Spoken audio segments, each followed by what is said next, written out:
औरंगजेब की आतताई सोच के सामने उस समय गुरु तेग बहादुर जी हिंद दी चादर बनकर एक चट्टान बनकर खड़े हो गए थे। गुरु गोविंद सिंह जी ने तो उनके बारे में लिखा है, तेग बहादुर सिमरिए घर नव निधि आवे धाई, सब थाई होई सहाय। अर्थात गुरु तेग बहादुर जी के सुमिरन से ही सभी सिद्धियां अपने आप प्रकट होने लगती हैं। गुरु तेग बहादुर जी का ऐसा अद्भुत आध्यात्मिक व्यक्तित्व था, वो ऐसी विलक्षण प्रतिभा के धनी थे। आप सभी को, सभी देशवासियों को और पूरी दुनिया में गुरुवाणी में आस्था रखने वाले सभी लोगों को मैं प्रकाश पर्व की हार्दिक बधाई देता हूं। साथियों, ये लाल किला कितने ही अहम कालखंडों का साक्षी रहा है। इस किले ने गुरु तेग बहादुर साहब की शहादत को भी देखा है और देश के लिए मर मिटने वाले लोगों के हौसले को भी परखा है। आजादी के बाद के 75 वर्षों में भारत के कितने ही सपनों की गूंज यहां से प्रतिध्वनित हुई है। इसलिए आजादी के अमृत महोत्सव के दौरान लाल किले पर हो रहा ये आयोजन बहुत विशेष हो गया है। साथियों, हम आज जहां हैं,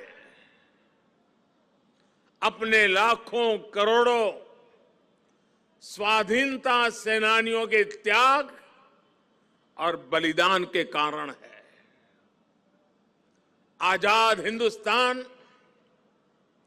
अपने फैसले खुद करने वाला हिंदुस्तान, लोकतांत्रिक हिंदुस्तान, दुनिया में परोपकार का संदेश पहुंचाने वाला हिंदुस्तान, ऐसे हिंदुस्तान के सपने को पूरा होते देखने के लिए कोटि कोटि लोगों ने खुद को खपा दिया।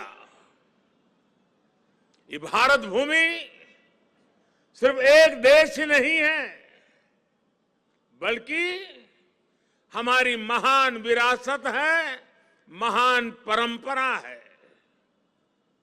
इसे हमारे ऋषियों, मुनियों, गुरुओं ने सैकड़ों हजारों सालों की तपस्या से सींचा है, उसके विचारों से समृद्ध किया है।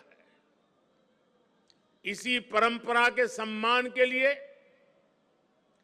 उसकी पहचान की रक्षा के लिए दसों गुरुओं ने अपना जीवन समर्पित कर दिया था। इसलिए साथियों, सैकड़ों काल की गुलामी से मुक्ति को,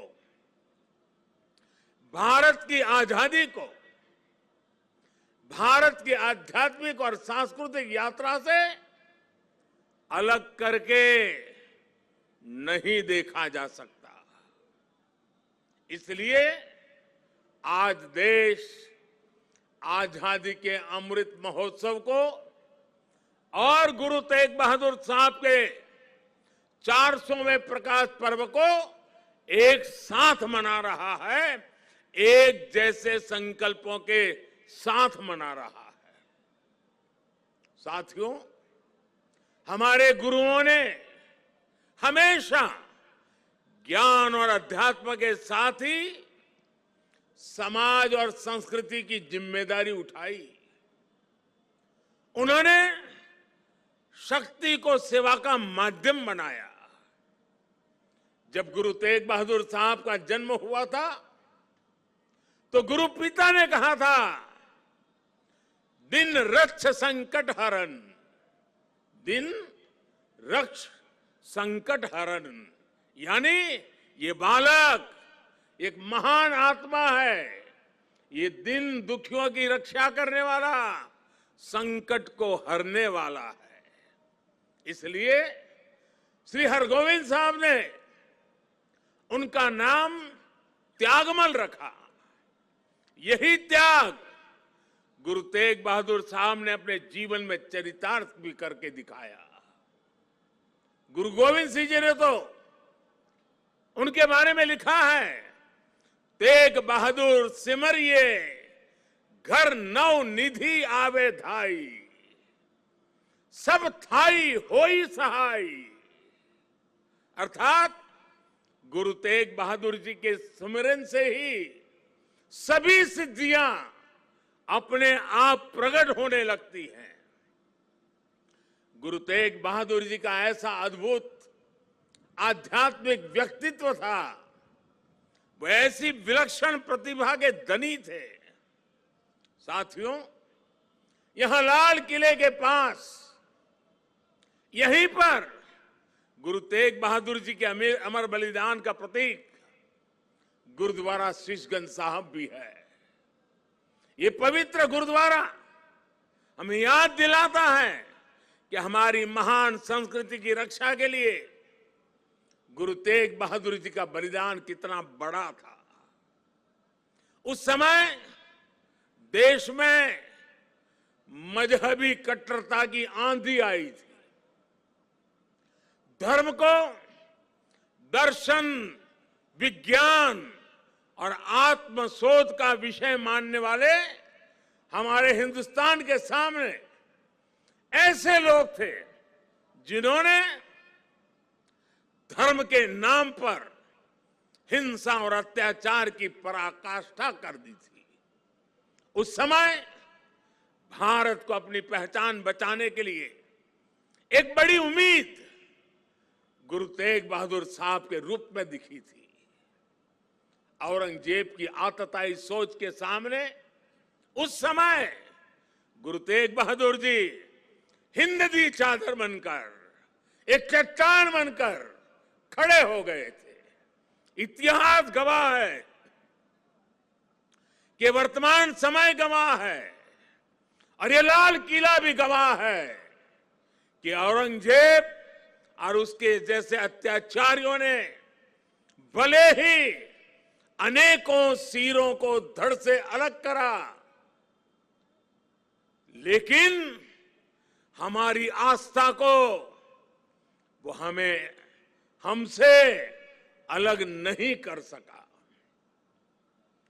गुरु तेग बहादुर जी के बलिदान ने भारत की अनेकों पीढ़ियों को अपनी संस्कृति की मर्यादा की रक्षा के लिए, उसके मान सम्मान के लिए जीने और मर मिट जाने की प्रेरणा दी है। बड़ी बड़ी सत्ताएं मिट गई, बड़े बड़े तूफान शांत हो गए, लेकिन भारत आज भी अमर खड़ा है। भारत आगे बढ़ रहा है। आज एक बार फिर दुनिया भारत की तरफ देख रही है। मानवता के मार्ग पर पथ प्रदर्शन की उम्मीद कर रही है। गुरु तेग बहादुर जी का आशीर्वाद हम नए भारत के आभामंडल में हर और महसूस कर सकते हैं। भाइयों और बहनों, हमारे यहां हर कालखंड में जब जब नई चुनौतियां खड़ी होती है तो कोई न कोई महान आत्मा इस पुरातन देश को नए रास्ते दिखाकर दिशा देती है। भारत का हर क्षेत्र, हर कोना हमारे गुरुओं के प्रभाव और ज्ञान से रोशन रहा है। गुरु नानक देव जी ने पूरे देश को एक सूत्र में पिरोया। गुरु तेग बहादुर जी के अनुयायी हर तरफ हुए। पटना में पटना साहिब और दिल्ली में रकाबगंज साहिब, हमें हर जगह गुरुओं के ज्ञान और आशीर्वाद के रूप में एक भारत के दर्शन होते हैं। भाइयों और बहनों, मैं अपनी सरकार का सौभाग्य मानता हूं कि उसे गुरुओं की सेवा के लिए इतना कुछ करने का अवसर मिल रहा है। पिछले वर्ष ही हमारी सरकार ने साहिबजादों के महान बलिदान की स्मृति में 26 दिसंबर को वीर बाल दिवस मनाने का निर्णय किया है। सिख परंपरा के तीर्थों को जोड़ने के लिए भी हमारी सरकार निरंतर प्रयास कर रही है। जिस करतारपुर साहिब कॉरिडोर की दशकों से प्रतीक्षा की जा रही थी, उसका निर्माण करके हमारी सरकार ने गुरु सेवा के लिए अपनी प्रतिबद्धता दिखाई है।